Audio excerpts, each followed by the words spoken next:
So for data frames, sort values method does the sorting. If we'll just provide one column, then by default it will sort the values in that column. If you want to have a control on the ascending, like you want to say ascending or descending, then you can always use the flag ascending. If you will use it false, that means it will turn it into the descending, right? And then if you want to have multiple columns, then just provide them in form of a list, as you can see here.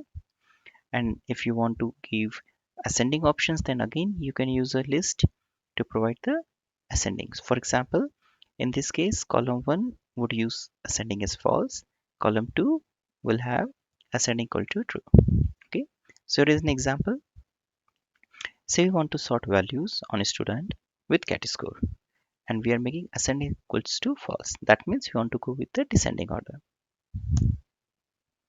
So as you can see here, we will have the cat score starting with Ashi, who scored the highest, and then we are going down. Okay, now suppose you want to print all students in descending order of cat score followed by alphabetical order. That means we will have sorting on two columns, one cat score which would be descending and then followed by alphabetical order. So it's very simple, we know. So last time we have just used one column, cat score. This time along with cat score we will also have name. Okay, and then we can provide the ascending values to both the columns. So let's see.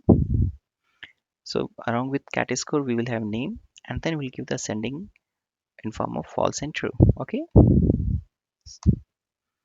so in this case you will see first the data is sorted by cat score, and then for the same cat score you will see it is sorted by alphabetically, right? So say 99.6 we have the same score, so Ashi is first followed by Surbi, right? So sorting is pretty easy. Next we are going to see group by.